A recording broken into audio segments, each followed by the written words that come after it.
one woman's quest to find answers sparked a story that's going to change the lives of millions. I didn't have the self-worth to get out of the abusive situation for myself. I have 3 children that are the light of my life, and they are the reason, the encouragement, the purpose for me getting out of my marriage.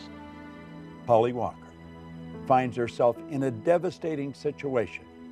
He picked me up by my neck, threw me on the hood of my car in front of our youngest daughter, beat my head into the hood of my car, and choked me until I could hardly breathe.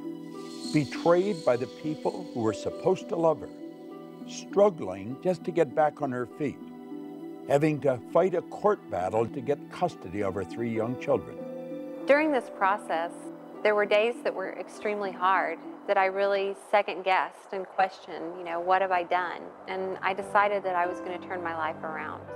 She got the idea of looking for a life coach, and she found a lady on the west coast of the United States, Kimberly Truitt. Kimberly told her she could build the life she really wanted, and she began to coach her. Holly's life began to change. I reached a point in time in my life where I decided that I was letting other people determine my happiness. And I realized that my purpose in life is to help people who are just like me. Holly and I became good friends, and today she's a leader in the professional and personal development industry. This film, Beyond the Secret, is an expression of Holly's dream, one way of helping you and the millions of people that will be watching it.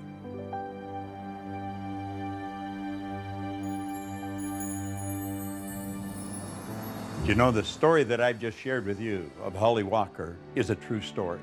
As a matter of fact, I really played the story down. If you knew the truth about the transformation that took place in this lady, how she went from winning to nowhere and right back up again, you would never wonder whether you could win. And that's the purpose of this film. We want to recommend that you go beyond the surface, really take a look at who you are and what you are. Do you know that there's around 11 million kilowatt hours per pound potential energy locked up in the electrons in the atoms of your body? Phenomenal power. We've got enough potential energy in us to light up a small town for nearly a week. What do you really want? Listen carefully as each person comes on the screen. Listen to what they have to say, because they're going to put a spotlight on something that Holly wants you to hear. But don't just listen to it. Understand it. Listen to it frequently, and then apply it. Life is a magnificent journey. It truly is, but only if we make it that way, and we have the potential to do that. Hi, I'm Holly Walker, and welcome to Beyond the Secret. What's the value of one really good idea applied to one specific area of your life?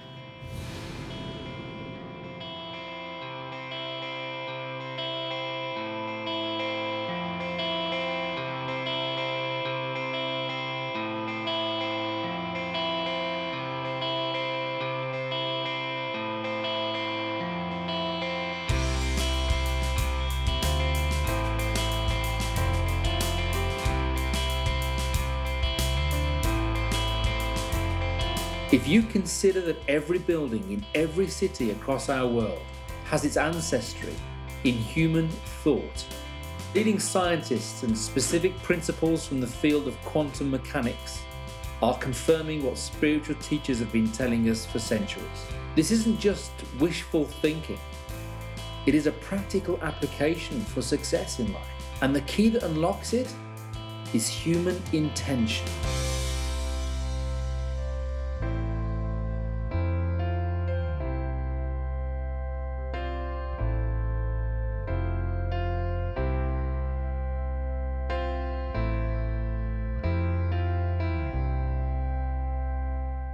The law of attraction is no longer a secret. It's been discussed, ripped apart, examined, and put into practice by those with the awareness of how to use it to their benefit. You may be like I was, confused, disappointed, or maybe you just have a lot of questions that you need answered. My website has received thousands of emails. I think I'm doing everything I'm supposed to, but it's not happening fast enough. Why am I not making more money? Why isn't the law of attraction? I want to start living my dream lifestyle, not just dreaming about it. How do I do that? I made it my mission to find the answers. I set out to meet with the teachers who inspired me, the ones who really spoke to me and helped guide me through some very difficult times in my life. And literally, through the law of attraction, over the course of a year and a half, I was able to sit down with some of the world's leading visionaries and most inspirational teachers and ask questions.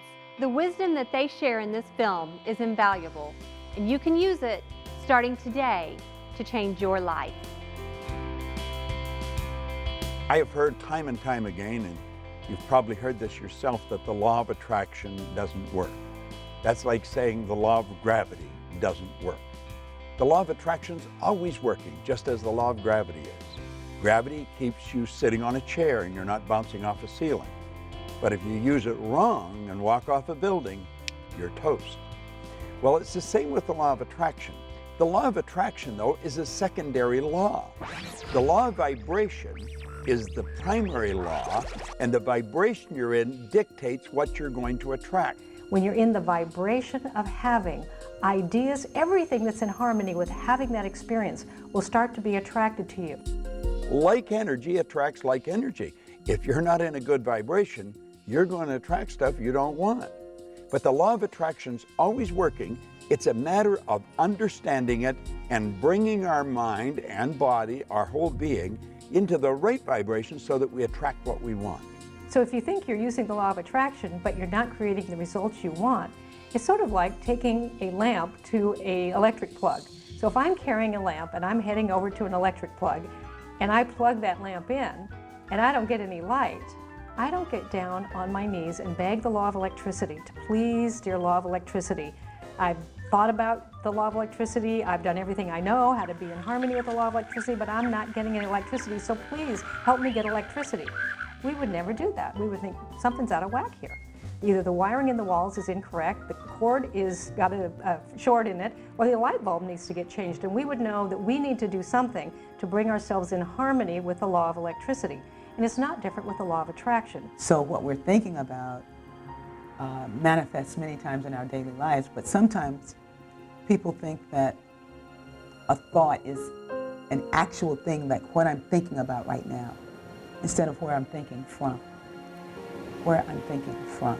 So thought is more than a thing. A thought is the very essence of our life.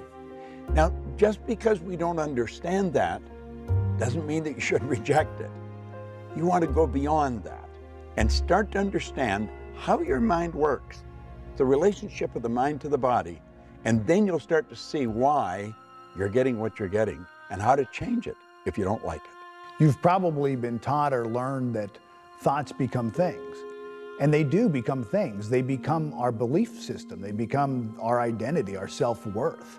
Thoughts become things when they're aligned with feelings, when they're aligned with action, when they're aligned with strategic relationships, when they're aligned with your gift, with your calling, with whatever it is that you're bringing out in the universe. Thoughts becoming things. Let me turn that around. Everything was at one time a thought.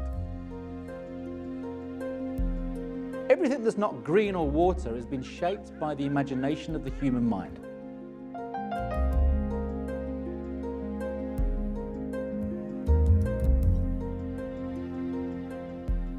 Everything you look at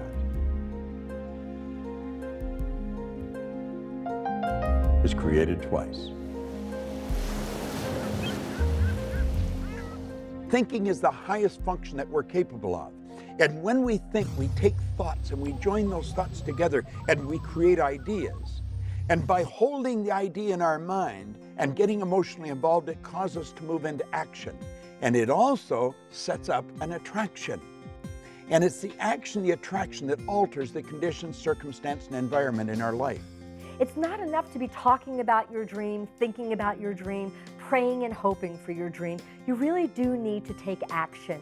It's been my experience that with one single action step, everything changes. You're no longer thinking about it, talking about it, you're doing something about it. People relate to you differently. You relate to you differently. New resources show up as you have a new perspective. Isn't that it drops in, like, the whole picture just drops in, but you'll get threads of it. You'll see little, like a sprout coming up. If you honor the sprout and nurture it, it will grow, it will send down roots, it'll begin to flower and blossom, and ideas come forth this way. And that's how you build a dream. You get a very clear idea, you nurture that dream. The law of gestation is important as it helps you grow that dream, but you have to take steps every single day. Take action.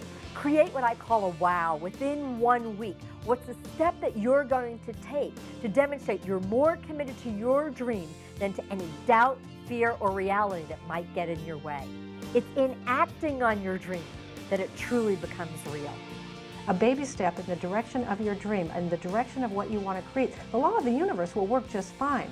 It's about us learning how it works, getting in coherence with that, and practicing that on a daily basis. So baby steps are a great way to take your steps forward.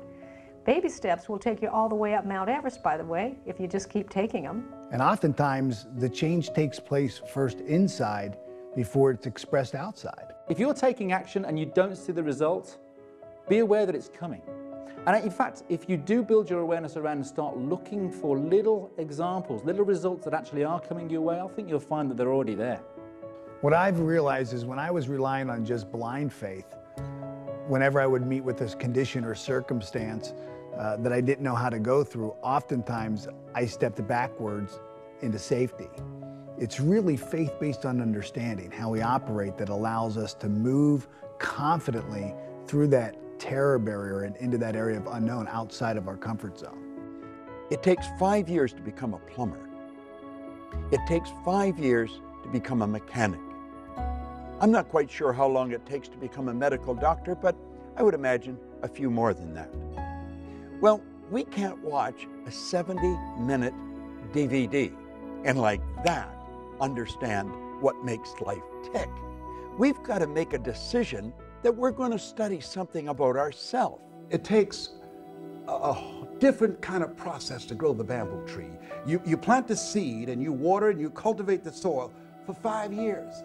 And at the end of 5 years, the bamboo tree that does not break through the ground in those 5 years, in 6 weeks it grows over 90 feet tall. Now the question is, did it grow 90 feet tall in 6 weeks or in 5 years? And I say in 5 years, because had at any point in time you stop watering it, at any point in time you stop cultivating the soil, the bamboo tree would die in the ground. A lot of people, because they're impatient and they want things right now, they allow their dreams to die in rejection. They allow their dreams to die in bankruptcy. They allow their dreams to die in negative conversations. They allow their dreams to die in excuses. They allow their dreams to die inside of them because they're not patient. They don't trust. They don't believe. Belief and trust gives you patience. When we're born, we are programmed to move along a certain track. That's called genetic conditioning. It's part of a paradigm, part of a control mechanism in our mind. And then we're programmed environmentally. Thoughts that you hold and the thoughts that you choose start to create your beliefs. They create your paradigms. They create the filters through which you see your world. Those beliefs are really what determine the actions that you're willing or not willing to take. And I don't think it takes any genius to tell you that the actions that you take in life are those things that are most responsible for the results that you're getting. I think the first thing you have to do is you've got to decide exactly what you want and then write it out in a vision form. We can take a pen and a piece of paper and decree our own destiny. Like a story, like it's already happened, like it's present tense.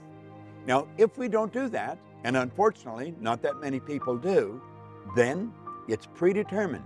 It's predestined by the paradigm that's built into us at birth. But you have the ability to change it. You build the image, you get emotionally involved with that image, you hold that image in your mind of that life that you want to live and you in it. And you will begin to see those results manifest themselves. That is the way to create the life that you want. Our gifts come to serve the world, not to make us rich first, you know. And so, but I was trying to get rich off my gifts. And I was so sad. I worked the principles too. I wrote it down. I did all the things that I learned to do early in the game. And I was very depressed a lot of the times because what I wanted to see happen was not manifesting. You know, we live in this GPS society where we think we have to know every single step we've got to make, and it's really not that way. It didn't dawn on me that maybe I was on the wrong track, that maybe there was something better for me. As long as we know what the very first step is for us to take, and we may not even have a clear idea of that. Thoreau said if we'll just advance confidently just in the direction of our dream, we can live the life we've imagined. But one thing that I didn't stop doing was that I didn't stop singing, and I didn't stop writing songs, and I didn't stop with my interest in music. I loved it. What we need to know is why, what our purpose is. Knowing how to do something really is at best guessing. That's something that's left to our Creator, to our relationship and understanding of how God operates with and through us. I got to a spiritual community that really inspired me, and I heard the message. I heard this message that said I was more than my idea of what I thought life was. That there was something greater happening than what my disappointment had said the world was. I was disappointed with the world. I was disappointed with everything. I was pissed off. I was mad. I was cynical, you know, because I hadn't worked the principles, I thought. And I was like, once I really understood what that meant, I became alive again. That numbness inside of me began to thaw. You know, that numbness from disappointment began to really thaw.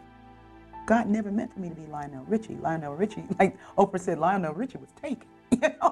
You know, I was here to be Ricky. Well, what did that mean? You know, what? And then I started writing these songs of inspiration, writing songs about, you know, about love, about God. That's what I came to be. That's what I came to do. I received an email from a woman who got married at an early age, had children, and she's now divorced. She works at a job that she doesn't like to support her family. Her email had so much in common with a lot of others. You feel overwhelmed by responsibility, and it may be true that you do feel stuck. That thinking is the problem. The other stuff isn't really the problem. The thinking that you're stuck is the problem. So I know it's hard to think differently when you really think you're stuck. That's why you want to study this, and that's why you want to get some help thinking differently. Okay, if I didn't believe I was stuck, what options do I have? If I didn't believe that I was going to be stuck for the rest of my life with this, what could I do? The mistakes you've made in the past, you've already paid for. You don't have to pay twice. Start right now. Redefine what it is that you want. Begin to take the steps to the dream job that you do want. And you think into the solution. You begin to think from a believing that maybe there's an opportunity. I don't know the opportunity yet, but just maybe. And onto that parched field of believing, let one little drop of water land and say, if I didn't believe it was totally impossible for me to have a life that was really fulfilling, what could I do? There are people who can say, you know, Les, I made a lot of early mistakes. And because of the mistakes I made, because of those decisions that I made some short-term decisions that had some long-term consequences. And as a result of that, I can't live my dream now. Well, that's all in the past. That's all gone. You've paid for that. Don't allow what's going on right now to define you. Be open to the possibilities. One, of getting some help. Also understand and know and expect things to get better for you. And ask yourself, what is it that you need to do differently? But it takes a mind who's willing to explore, expand, extend, and you can choose to do that. You've overcome significant challenges to be where you are today. Don't give power to the mistakes of the past. That's behind you now. Look at yourself right now. Build on that. Build on what you've brought into the world and what you've overcome, and understand that you can achieve so much more if you just apply what's inside of you. Because it's your life, and you're a co-creator, and you get to choose any life you want to have. But the problem really isn't the problem. The problem is always my thinking about the problem. It's never too late to change your life. It's never too late to make a dream come true. And it's never too late to create a new dream for your life. Ask yourself, where do I want to go from here? Begin to focus on the possibilities. See, whatever you focus on the longest will become the strongest. If you talk about, and I know this from my own situation, I talked about, well, I don't have a college education. Well, I was labeled educable mental retarded. Well, I'm adopted. Well, I never worked for a major corporation. All of the things that I focused on, that became the dominant story in my mind. When I began to flip that script and I became convinced in my spirit that what I had is enough. What you have is enough. Where you are right now, that's enough. That's all you need. If you have the faith of a mustard seed, if you hold a mustard seed in your hand, you can't see it. You don't have to have a whole lot. It is absolutely pertinent that you have a dream. If you don't have a dream and you're taking action every single day, then there's really nothing that separates you from a hamster running around in a wheel. Yeah, you're getting a lot done, but you're moving nowhere. The dream is what gives that action direction. I would really like to believe what you're telling me, Bob, but I feel stuck. By the time I get home and get the kids to bed, I'm beat. I'm in hock right up to here. I don't have the money to really buy some of the things or attend some of the programs you're talking about. And quite frankly, I'm tired. I really don't know how to make it work. What is something that I know I could do, know I should do, and know if I would do, it would move me closer to my dream? Now, I'm not asking that you're going to have an answer that's going to make this big quantum leap. What's just the first step? I have a friend who does a seminar called How to Earn Over $200,000 a Year with Your Eyes Closed. Mike Jones out of Philadelphia. He's been blind since he was 10 years old. Tawana Williams, she wrote a book called Unarmed But Dangerous. She's the president of her own corporation. She was a 10-year crack addict, a single mother, and she was born without arms. Oh, what's your excuse? I say you're bigger than your excuse. Stop focusing on your reality. Start to ask yourself, how do you want your life to be? And then take action steps to prove that you're not just talking about it. You're not inspired. And you're not inspired because you don't have a goal. You have things you want that you wish for. You're being controlled by what's going on in your outside world. Your external circumstances are just a mere reflection of your internal circumstances. I've gone into prisons. I've seen people that were stuck beyond what you could believe, and I've watched them change. There is a way, but you've got to have a reason, and it's got to be a good one. It's got to be something you want. And not all dreams need to be Mother Teresa dreams. We're lucky that there are people in the world that do want to make the world a better place. But your dream of spending more quality time with your family, your dream of being paid well for doing something you really love, your dream of being healthy and physically fit, these are really important dreams as well. Looking at the world as unlimited in possibility, looking at your life as an unlimited set of possibilities, and waking up every day in a state of gratitude. And that's not, I don't mean gratitude is going to do it for you. I don't mean gratitude is going to lead to action, but it puts you in the right frame of mind to really invoke the law of attraction. So it's your emotional involvement that alters the vibration and sets up the attraction. The number one step you need to take is to fall in love with what it is you want to be, do, or have. Just repeating something isn't going to do any good. You've got to mix it with feelings of emotion. You've got to internalize it. You've got to become the actor. You've got to live the part. It's not just a want or a wish or a desire, it's an all-consuming obsession. You do it frequently, it'll become a habit. You must be emotionally involved with whatever you want, or nothing's going to happen. There was a woman I know, a young mom, 2 kids. She was a single mom, had dropped out of high school, didn't have an education. The father of the children had been long gone and there was no child support.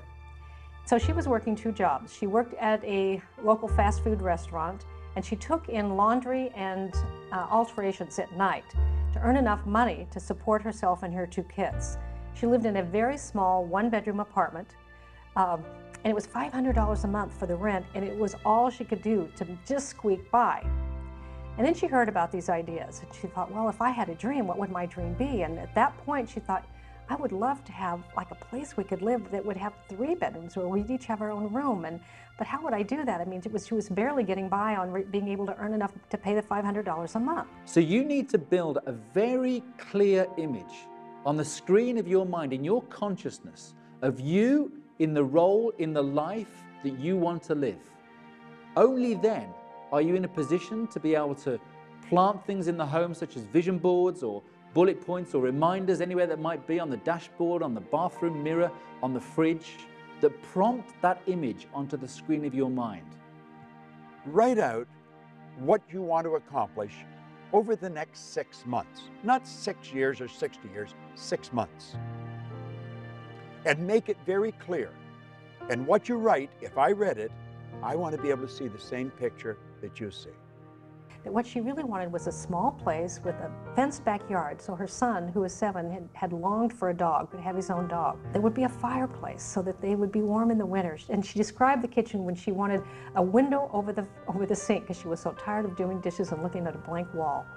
And she wanted an arched doorway to come in through, and she wanted a little picket fence out front. People take the time to decide what they want, and they write it out. And then they think just through sheer willpower they can make it happen. It isn't going to work.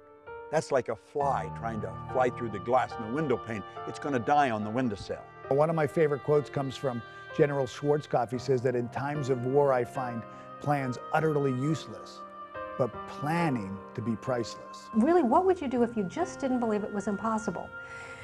And she said, well, I'd look for it.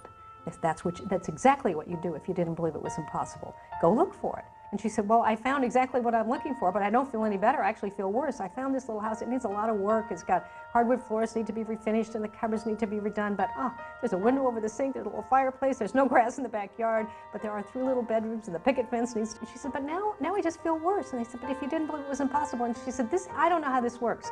This can't be work. You know, I just feel worse. And they said, do this. If you didn't believe it was impossible, what idea could you get?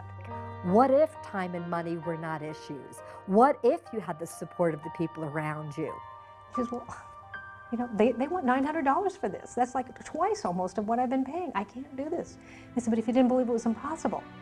And they said, just stay in the question. If I didn't believe it was impossible, what would I do? And here's the action part of applying the law of attraction, is that you take a step anyway. In the absence of knowing everything, you take a step anyway. It's a baby step. And you have to stay in the inquiring mind. If I didn't believe it was impossible, what could I do? What could I do? The imagination is going to cause the universal mind to start bringing you what you need and when you need it. And she got an idea. And the idea was to write the landlord a letter and tell the landlord about herself, about her children, and what she would do for that house if he would rent it to her for a year for $500 a month. How she would refinish the hardwood floors, how she would redo the cabinets in the kitchen, how she would plant the grass, how she would put in some flowers, how she would paint the picket fence. And if he would supply the materials, she would provide the sweat. She wrote a beautiful letter, and then she signed the letter and she put it in the mailbox. When we're really expecting the good to come into our life that we're hoping for, we don't ask, where is it? And you must expect it. Desire without expectation is flawed. You have got to expect the good that is coming into your life. Expectation is born of belief. You have got to believe it, because if you don't believe it, then you're wishing a fantasy. Finally, 2 weeks later, she got a phone call. It was the landlord, and he says, I don't know why I'm doing this. I've had your letter on my desk for 2 weeks. I've got 2 full-price offers. But something in your letter just won't leave me alone. So I want you to sign a contract, what you'll do each quarter of the year. And if you really will do what you say you'll do, I'll let you have the house for $500 a month. Now here she had manifested what she had really hoped for, and there was no material way from her current status that she could create it. But the interesting part is not that she got the house, which she did, and not that she fixed up the house, which she did, but who she became in the process. Because she began to discover herself as someone who could create, as someone who could have a picture and not know exactly how to do it, but apply the laws of the universe and stay in the mind that says, if I didn't believe it was impossible, what would I do? And an idea would come, and if you take that step, things unfold. I really related to this next video email because I've experienced a lot of the same things. My husband thinks this stuff is all a bunch of fairy dust. It's hard to try when he constantly puts down everything I do. Does this stuff really work? See, everybody does not want to see you make it. There's some people that are jealous. There's some people that are envious. Why? I don't know. Some people, because if you are driven and you're working on your goals and dreams, they feel that will make them look bad. As you start to study this information, your life is going to change. You know, along the way of trying to apply these principles, you'll hit the top edge of your paradigm. You'll hit other people telling you all the reasons it can't happen, what can't be done. MIT did a study. If I tell you, you can't do that, someone has to come along and say, you can do it. You can do it 17 times to neutralize that one time. And it's very important to be absolutely fueled by your vision. For some people, the word dream is even just too out there. Let him know a dream is simply something that you want, or better yet, learn to speak the language that he understands. When a plane's taking off, it's got to go against the wind, it doesn't go with it. And you're going to run into a lot of resistance. If you're not getting a lot of resistance, you're probably not going anywhere. You're going in the wrong direction. Don't resist the resistance, though. There's a law of non-resistance. Just let it go, because whatever you resist persists. When someone is not latching on to another person's dream, I really believe it comes from fear. In other words, their consciousness is rooted in fear, and this is basically, in a nutshell, a frightened person. And they get uncomfortable with it. Now, I'm not just talking about maybe your boss or your colleagues at work that are telling you not to go and do this thing that you desire doing. I'm also talking about those that you love dearly. I'm also talking about your partner, your spouse, your husband, your wife, your mother, your father. And you know, the people that are closest to you are going to put up the most resistance. They don't really want you to get ahead, because if you do, then you become a mirror to them. All of a sudden, they've got to look at you. They know they're as smart as you. They're as educated as you. They've known you your whole life, maybe. And all of a sudden, you become a mirror. And when they look in that mirror, they see themselves, except they're not where you are. And sometimes they can resent you because of that. And it causes problems in friendships. It causes problems in families. And it's just part of moving ahead. It's part of going to the top. They don't understand what you're doing. They don't understand where you're going. And you're going to find as you study, you keep raising your level of awareness. The people you're hanging around with may not. You know, often people ask the question, will you lose people along the way? Is this a lonely journey? Think about your life. You've grown, you've progressed, and probably your first grade friend is not your best friend now. And as you move through life, certain things happen and certain friendships change. You'll just keep growing, and they're not growing. And you're going to have new friends, and you're going to be in a new area, and you're going to be with more exciting people. Don't sell your dream out to somebody else's opinion. Look at your relationships and ask the question, what is this relationship doing to me? It's a new term in psychiatry called relational illness. There's some people that can make you sick. I have a friend, I'm serious. I have a friend who, when she was married for 9 years, every year she had to have some kind of surgery. And once, and now it's been over 8 years, she got a divorce. She never had to have another surgery. If your why is big enough, the how will show up. So you want to stay very much in touch with why you want this dream, why it's good for you, why it's good for others, why you want to be doing this thing. If you're not yourself, then you're not free.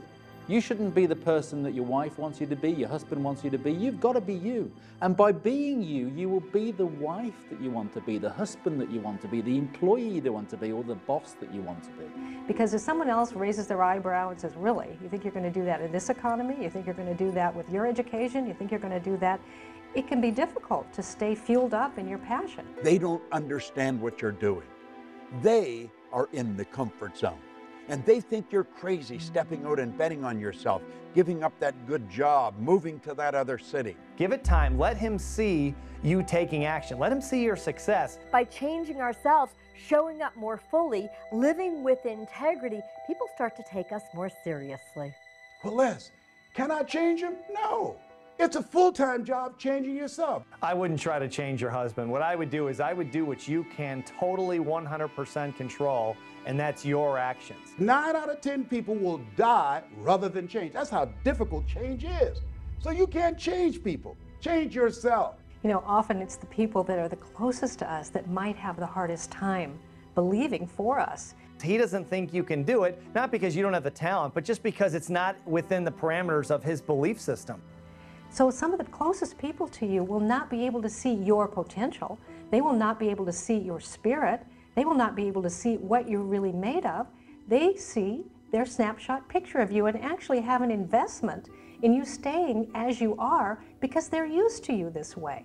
There are two types of relationships. There are nourishing relationships. Those are relationships that hold you accountable. These are relationships that challenge you. These are relationships that you can grow from mentally, emotionally, and spiritually. They stretch you. And there are toxic relationships. These are relationships that drain you. These are relationships that are very critical of you. So you want to surround yourself with people who can believe even when you can't believe. We can't always find one person who's our dream person, meaning they can deliver everything we need all the time.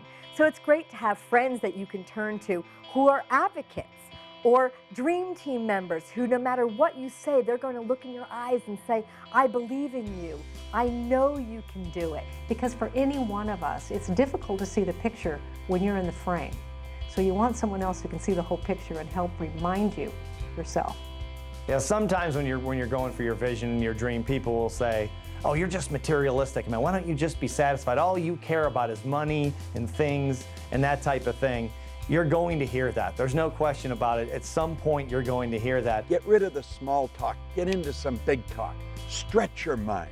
Go where you've never been. What we're talking about is not about materialism. It's about thinking. You can apply it and get as wealthy as you want to be. There's no question about that, and a lot of people have. You can also apply it to your relationships. You can apply it to your health and fitness. You can use it any way you wish, but it's really about thinking. As you get freer and you get more liberated and you get more expansive, it's a lot more fun. And people who are the naysayers and people who said it couldn't be done, take a look at your life and then they get interested themselves. And if they don't, you just bless that and honor their right to have a life that they choose. Life is short and it can be great. Make it that way. Don't let the resistance knock you off track. There's some people that are so happy and so at home being negative, they can walk into a dark room and begin to develop. You know who they are. And if you're sitting with the enemy right now, just blink your eyes. I see you.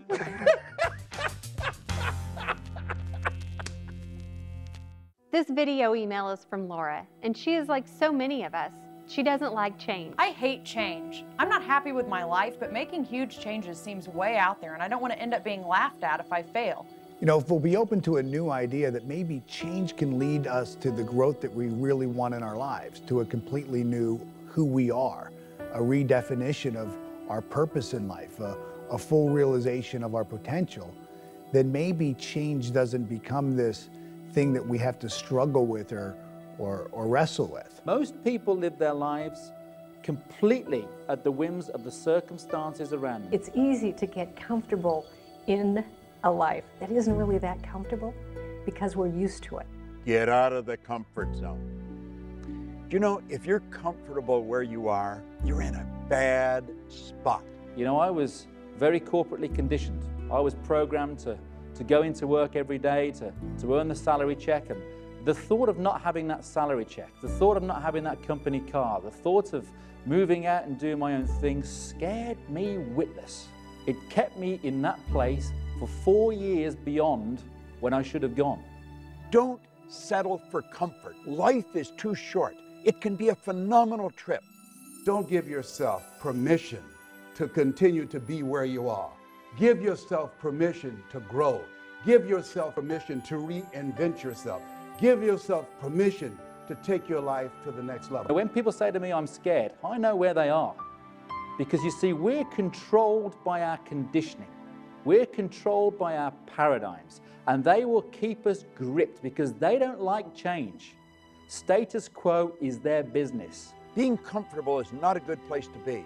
And unfortunately, most of us were encouraged to get there. Just get enough money to pay your bills and everything's going to be great. People who live lives of greatness are willing to be uncomfortable in the interest of growth. They're willing to stretch a bit. They're willing to be in some uncharted territory. It's when you're uncomfortable that you're growing. It's when you're a little scared.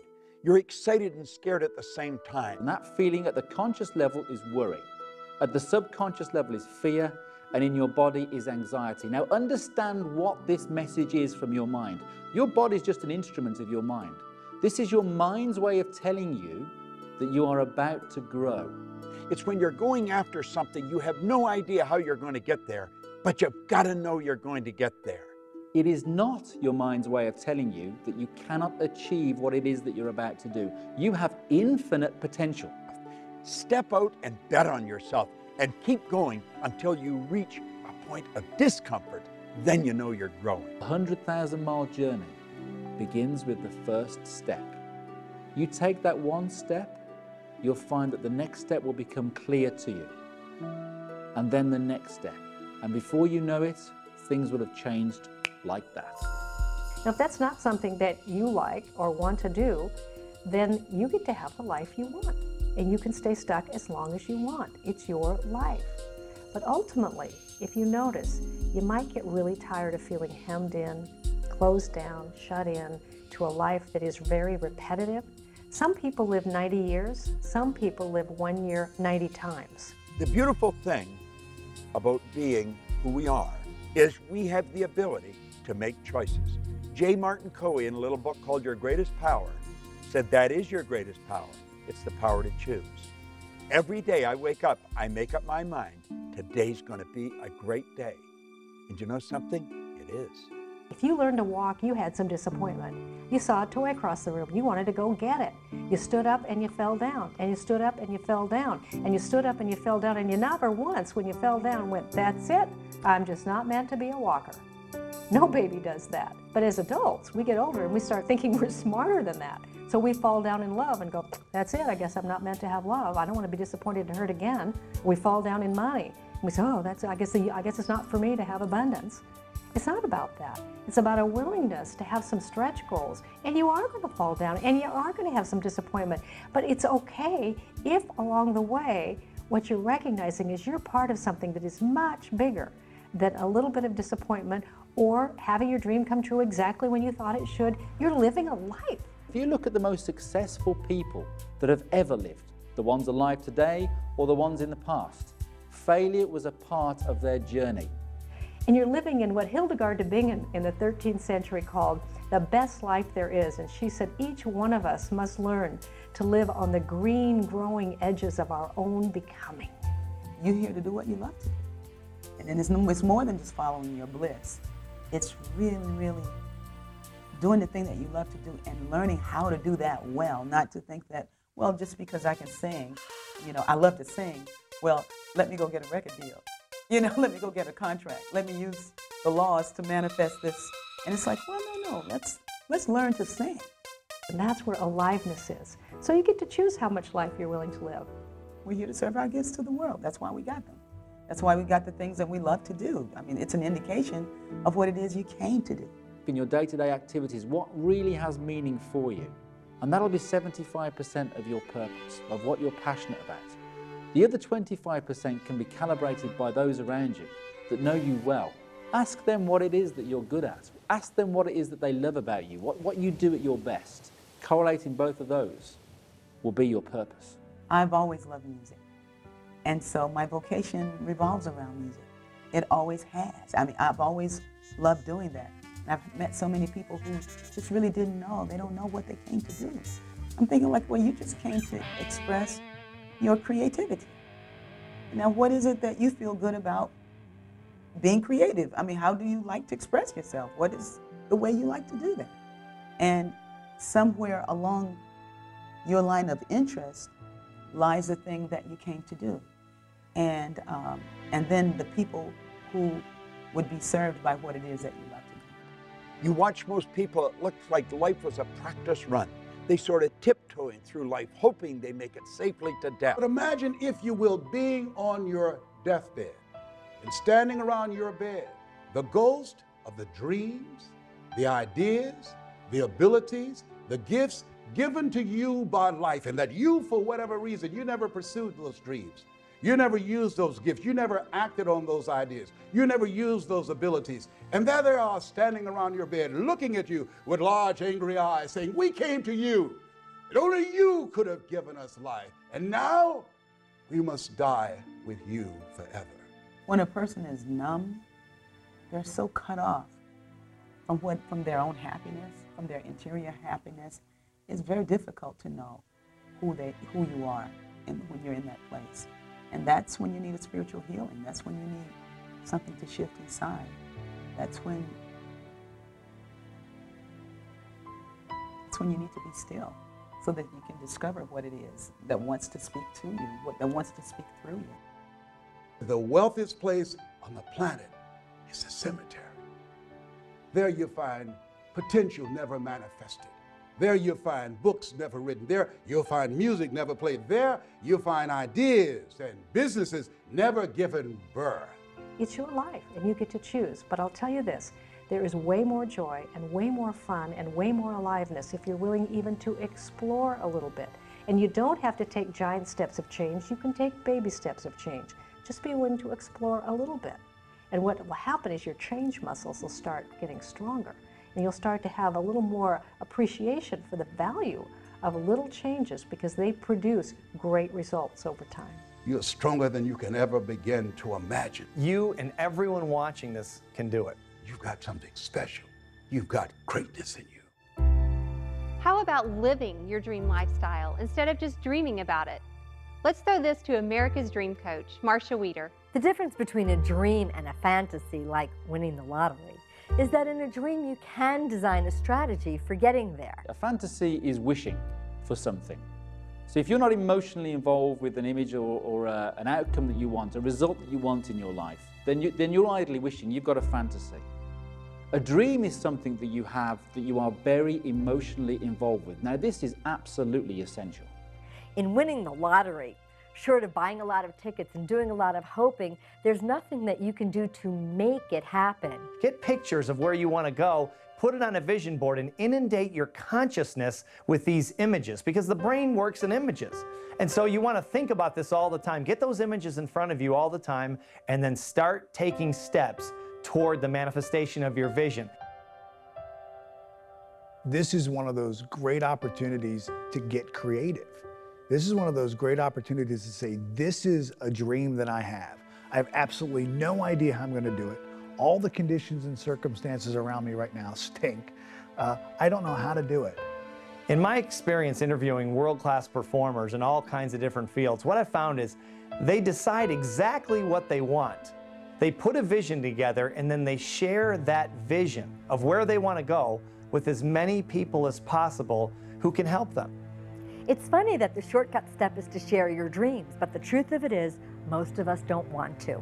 Let's face it, if I tell you my dream, you might laugh at me, or you might think my idea is crazy. Worst case, you might steal my idea. But the number one reason why I don't want to tell you my dream is because if I tell it to you, you might expect me to do something about it. If you desire an outcome, it has a massive impact on the likelihood of it happening. Where are you going to get the time? And where are you going to get the money?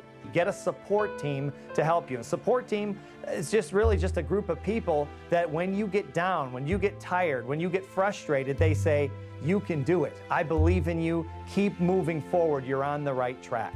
The number one way to experience greater ease and shortcuts on any dream is to share your dream with other people. You find people who have done what you want to do, and then you enlist them on your mentor team. You call them up, you find them, you use your contacts to get to them, you do whatever it takes to get to them, and then you ask for their help. And the crazy thing that I've found over the years is, as I've done this for many times, is no one's asking.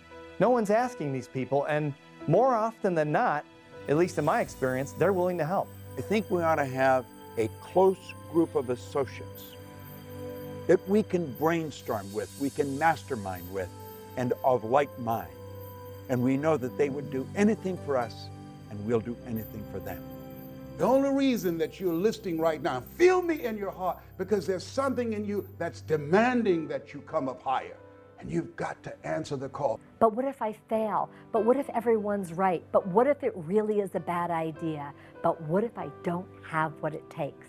I think you're going to lose belief. I think every great performer along the road to manifesting their vision loses belief. You may hear that they don't, but I've worked with a lot of them, and I think all of us have. We've all lost our belief at some time, and then there's a support system right there to pick you up. I remember when I was building my speaking business, and I just wasn't going anywhere with it, and I would talk to my parents, I would talk to my wife, Dawn, and they would say, without any question, when I was down, they would be there to say, you can do it. I know you're so close. You're going to break through. You're going to break through. And it would give me just enough courage, just enough mental toughness, if you will, to hang in there one more day and one more week until it finally broke. We all need help. We all need support along the way.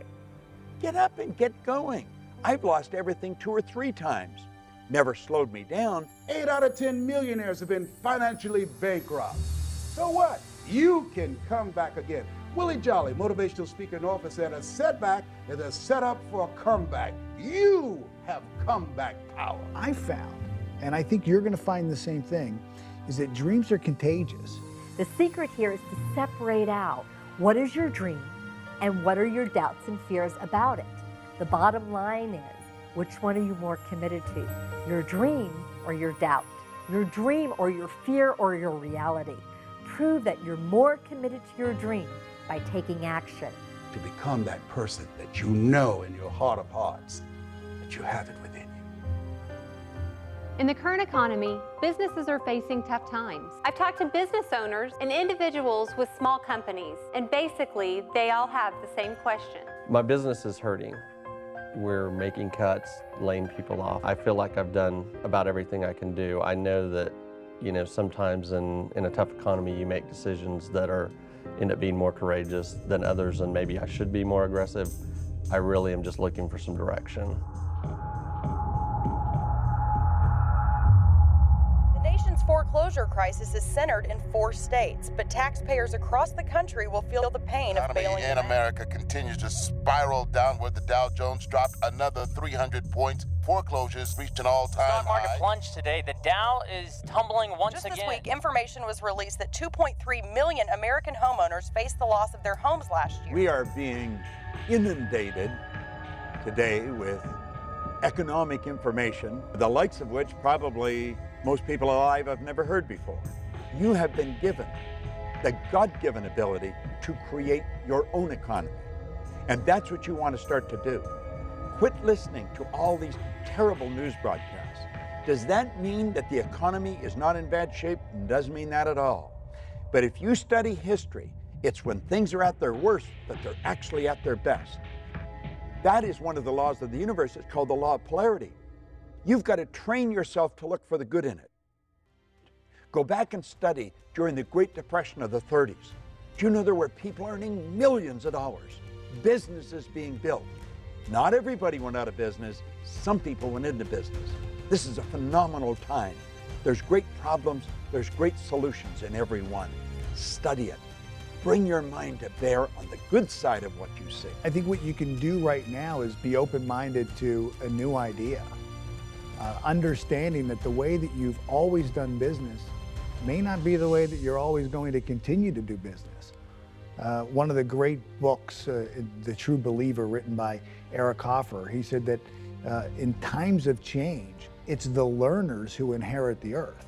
It's easy to have faith when you have a job, when your business is successful, you can make payroll, your marriage is working out, your children acting like they have good sense.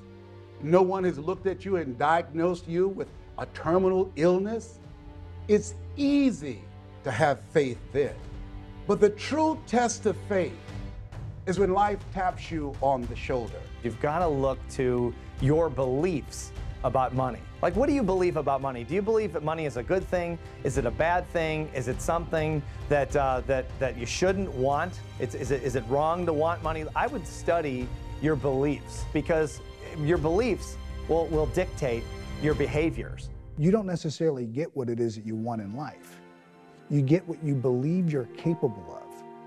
You get what you believe you're worth. And if your behaviors aren't in line with making more money, you won't make more money. You can wish for it all day long. It's not going to happen. But if you can alter your beliefs and expand your beliefs around money, you can automatically, just by default, change your behaviors around money, which will ultimately lead to making more money. A person doesn't earn $50,000 a year because they want $50,000 a year. They earn $50,000 a year because they're not aware of how to earn $50,000 a month.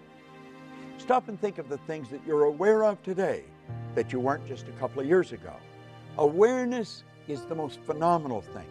If you were aware of how to utilize the potential that you've got, your whole life would change just like turning on a light. Awareness, you develop it through reading, you develop it through listening, you develop it through studying people who have done what you want to do. Study people that have developed wealth and watch the way they live. I don't mean the cars they drive or the houses they own. That's all fine, but that's all icing on the cake. Everything you own at the time of your death is going to belong to somebody else. But what you are is yours forever. No one is any better than you, and no one's any worse. We are truly equal. And what we want to do is really understand that. Do you know that everything, ourself and everything that we see, is energy?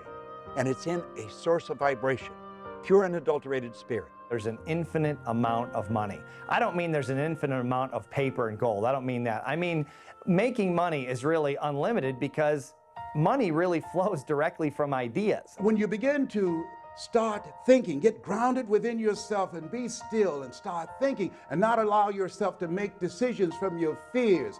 Zig Ziglar calls fear false evidence appearing real. You want to be thoughtful and start thinking and strategizing and developing a plan of action or where you're going to go now, where you're going to move your life, what's next for you. Because there is something available for you. It's now time for you to start a new chapter in your life. There's total abundance out there. Most people don't know that, but that doesn't mean you can't believe it. That's what wealthy people believe. They believe there's no end, there's no limit to the wealth they can build. I remember a point in my life, things were working out real good, and I said, this is too good to be true. I had a talk show. They paid me millions of dollars to do the show. And when I came into New York and was in the studio in Manhattan Studios, I looked around and I said to my mentor, this is too good to be true. And he said, Les, there are no overachievers. I said, Mike, this is too good to be true. Something is bound to happen. And it did. Thou shalt decree a thing and it shall be established unto you. Death and life is in the tongue. Don't be afraid of taking a risk. If you fail, you can get up and go at it again. Failing is a part of winning.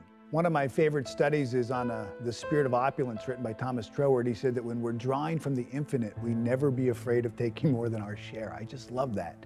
He said that's not where the danger lies. The danger lies is in taking less and being willing to settle for that. I am asked over and over again, is this a good time to take a risk? Step out and follow your purpose. Do you know the worst thing that can happen to you is not to take a risk? That's the greatest risk. See, I live with the idea that if you're not on the edge, you're taking up too much room.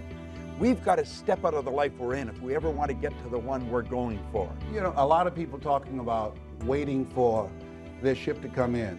And Abraham Lincoln talked about the fact that the people who win in life are willing to swim out to the ship. You weren't born believing that money is the root of all evil, or that you should go to college or you shouldn't go to college, or you should get married or not get married. Those are all programs from people of influence in our childhood. When we were little kids, people said this is right and this is wrong. And we believed it because we didn't have any frame of reference as children to argue with them. Well, now we do. Now we know what we're going to need to get where we want to go. The quality of thinking that has defined who you are and the life conditions and circumstances you have now is not the same quality of thinking that's going to produce what it is that you want and move you beyond your comfort zone. Now you believe it. Now what? Now what you're going to do is you're going to start taking action to move forward with building your wealth, because you're not going to be holding yourself back. You're not going to be sabotaging yourself with this belief that there's only so much, and who are you to want more? Who are you to dream bigger? Because you know there's enough to go around for anyone that can believe and then follow up their belief with action. If you have an idea of a business that you want to start and immediately you sit down with pen and paper and want to figure out how you're going to afford it, you might right out of the gate compromise the dream down, making it smaller, because you know that you can afford this much money. But as you start to pump up the muscle of being more creative, more visionary, dreaming bigger dreams, you'll also see that it's more powerful to really go for what you want and then figure out how to make it happen. First, understand what your dream looks like. And then when you know what your dream is, then decide if you have enough money or not, because how possibly could you know how much money you need until you start taking action towards it? In our conscious mind, we have this thought that we want to be, do, or have more. We want this big income, we want better relationships. But that thought then has to be in harmony with the belief of who we are. And oftentimes it's not. And here I think is where I know for me in my life, many times, and I think a lot of people get stuck because this is where we surrender. I think there's two major kind of beliefs. There's true belief, where you've actually experienced something and you know it's true. You believe it because you actually lived it. That's true belief, 100% belief. And then there's the belief of a lot of superachievers, which is what we call manufactured belief. In other words, as emotional creatures, they've literally talked themselves into believing something they've never done before, that they don't even know is possible, but they talk themselves into it. We call that manufactured beliefs. And a lot of people, before they ever accomplish their visions, have 100% belief in their ability to do so because they've talked themselves into it. What else in you that you haven't used that now the universe is demanding that you bring it out here? Really get very clear on the vision of what it is that you want to do. Internalize that vision, become emotionally involved with it. And then when you become intuitively aware of an action step, an idea, one of those out of the blue moments that you can do that would move you closer, that's when you act, regardless of the condition or circumstance. Those are the 3 steps. Build the image, internalize the image, and then take action. When you are actively engaged in making things happen, you don't have to be depressed. I don't think most people will do what we're talking about. That doesn't mean you shouldn't do it. You should do it. And that's one of the reasons to do it is because most people won't. It gives you an unbelievable opportunity to move ahead. A negative person can look at opportunities and all they will see will be the obstacles.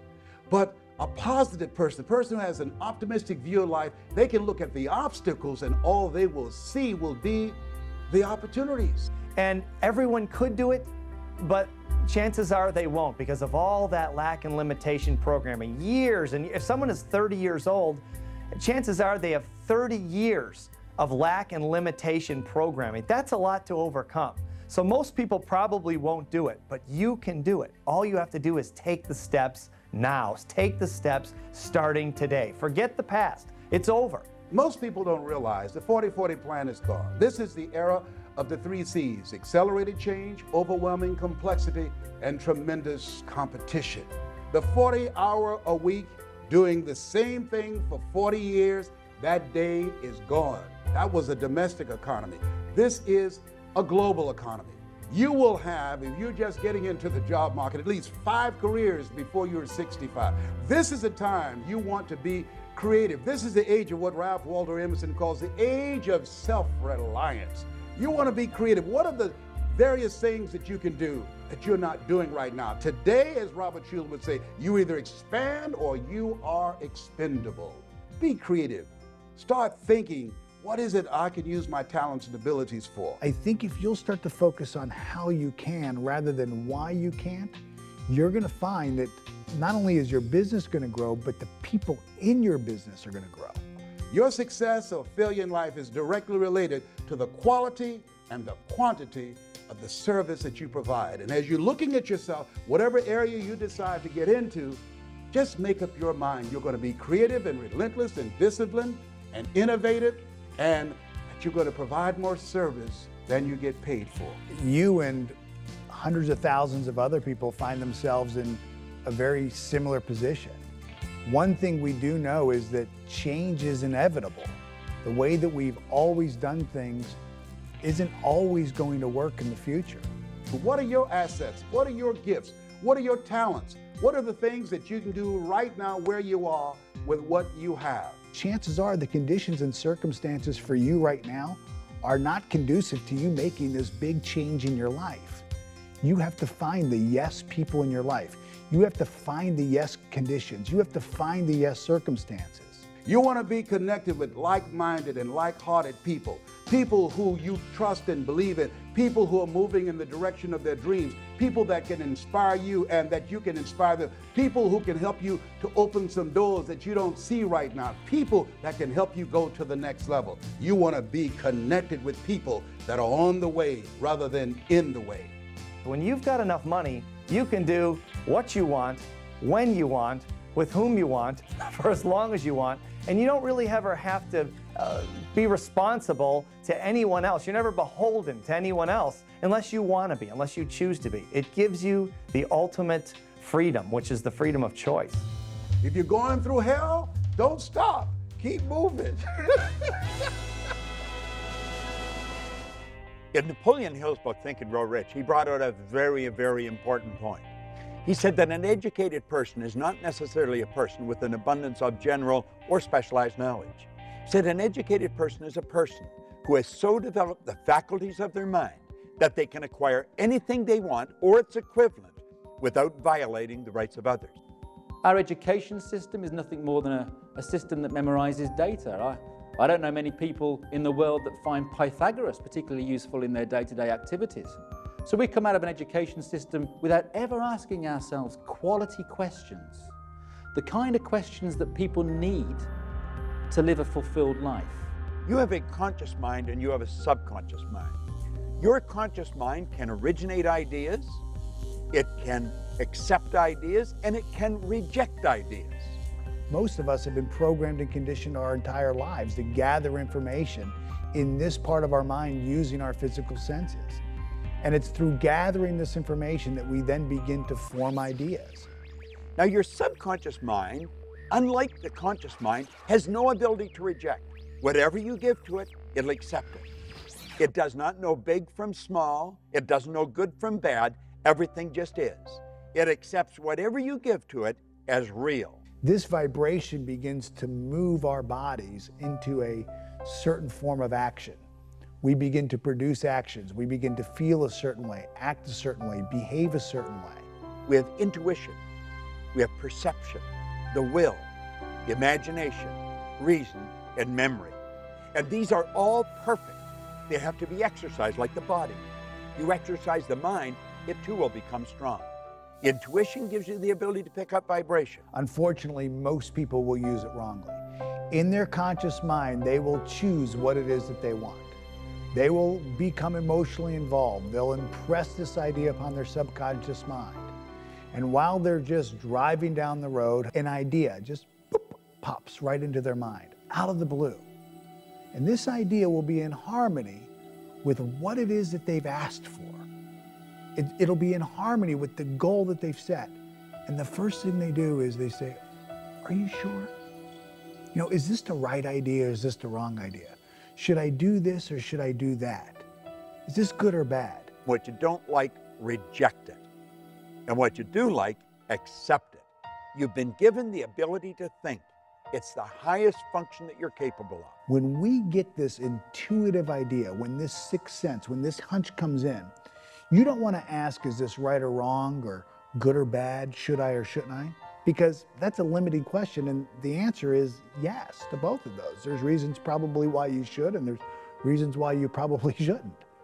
The better question to ask is this: if I acted on this idea, would it then move me in the direction of the model of perfection that I'm claiming I want in my life?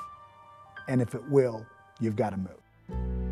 So stop giving yourself those excuses that say, well, you know, I'm not good enough for this, and I'm not good enough for that, because that, again, is your conditioning.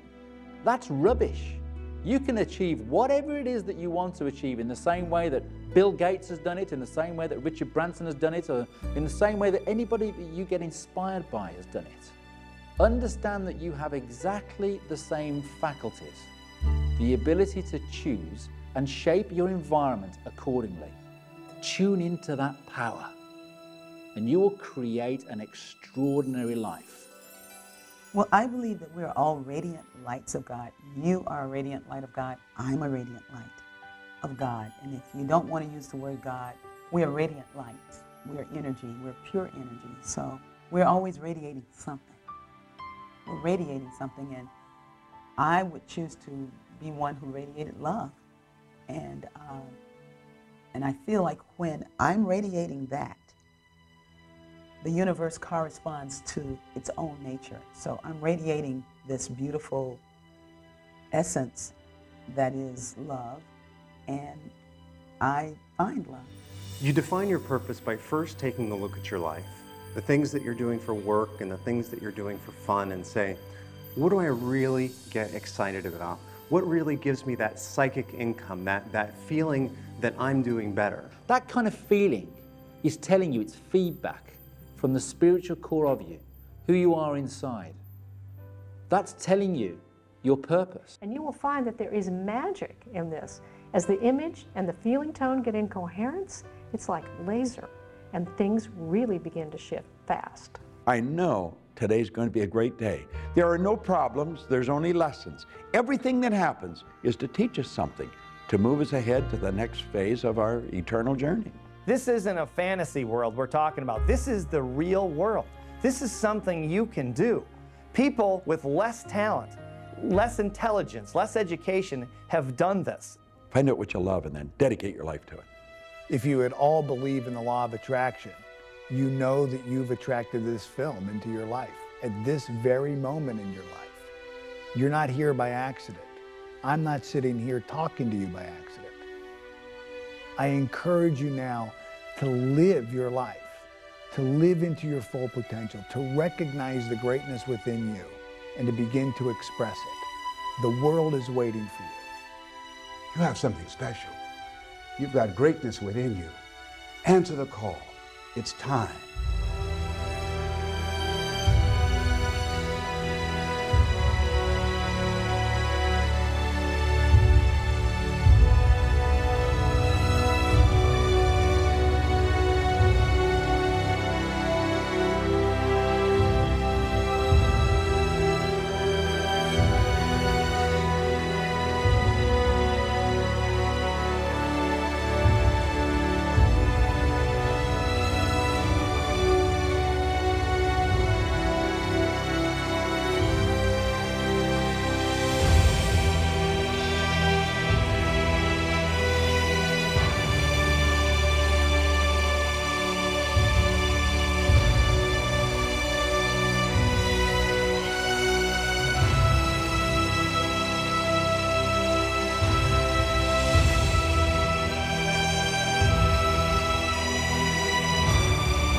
Watch footage not seen in Beyond the Secret and exclusive interviews with the stars. Sign up for free weekly 60-second videos from Holly and the team sent straight to your inbox. And we want to hear your story for consideration in Holly's new TV series. Click it on lifesuccesstv.com.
Bob, so many people are on their way to achieving success and they get this attitude from the people around them of, well, who do you think you are anyway? Can you expand on that a little bit? I think that comes from two sides. First of all, the person that's studying is starting to change. And sometimes, though, they get so enthusiastic about it, they want to cram it down everybody else's throat at the same time. And that moves them further away. But it's a natural thing that they're going to get resistance because the other people don't understand where they're coming from. And let's face it, I mean, you're right out of the box when you start to study this. It isn't the mainstream. You're doing things that's totally different. It's not taught in school. A very small percentage really understand and live with this. So they're going to get a lot of flack. They have to understand that and understand that people don't know what they're saying and just let it go. If something's going wrong, it has a tendency to hold your conscious attention. Emerson said the only thing that can grow is the thing you give energy to. What we've got to do is stop ourselves just flat and say, wait a minute, I don't like that. What would be the opposite to that? And then write out what would be the opposite and then keep repeating it like a mantra if you have to. But we have a tendency to focus on what's wrong. And we've got to get away from that. And get away from any people. Don't let people talk to you about it.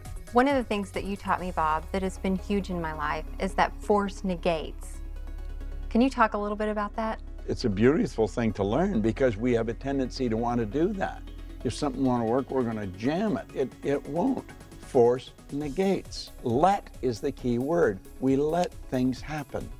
Now, that doesn't mean we don't give it lots of energy, but force is not a good thing. There's no power in force.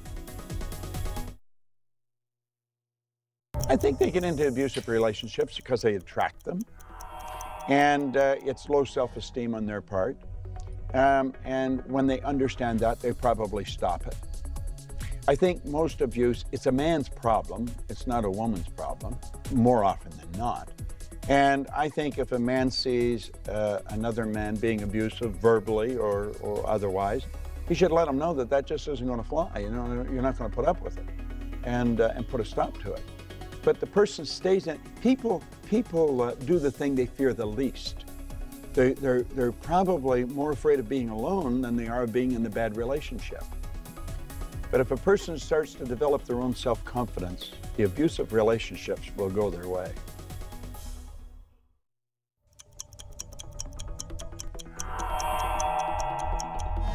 How does someone make more money, Bob?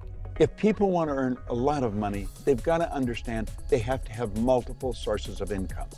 You cannot have one source of income and become extremely wealthy. Or if you do, I don't know what it is. But with multiple sources of income, anyone can become wealthy. So it's worth studying, and it's something we should understand.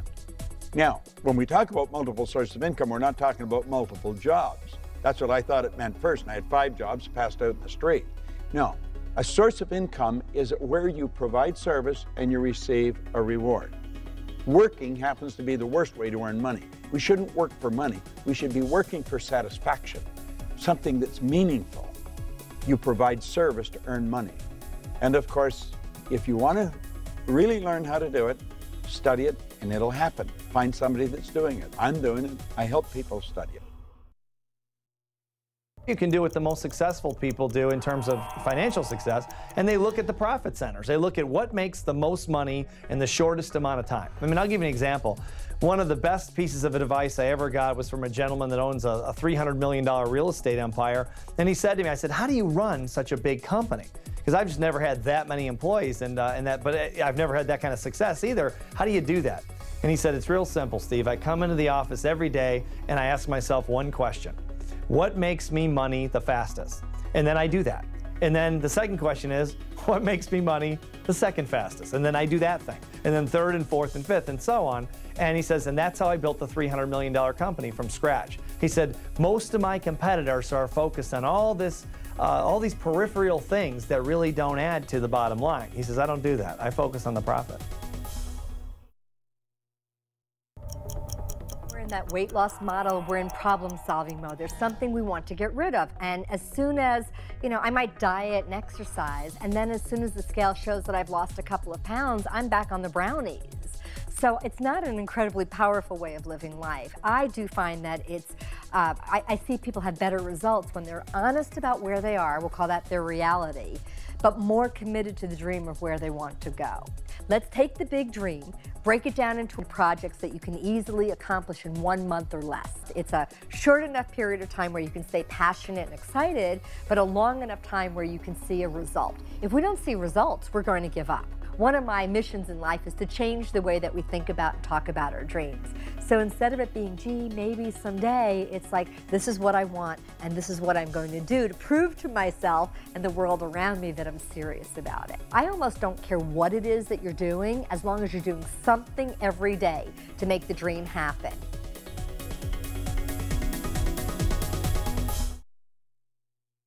Can you give me some tips on how to stay successful even during these tough economic times?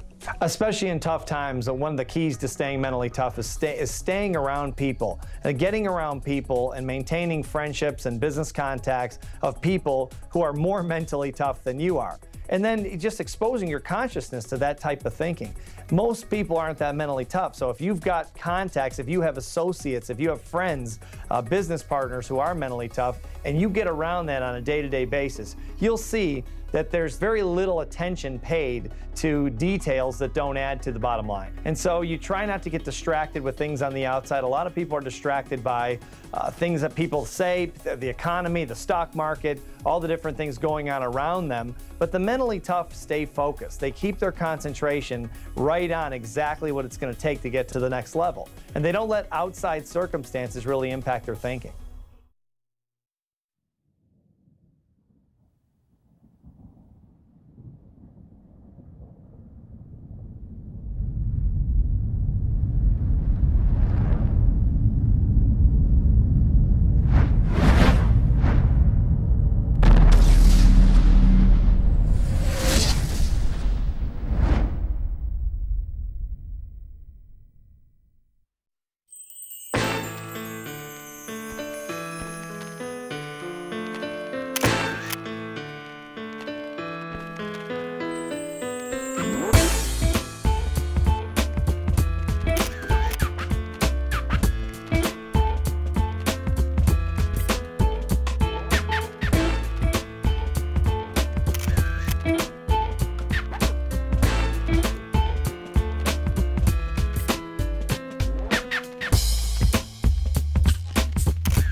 There's nothing like this in the market. There's nothing as powerful as this. We break the personality down.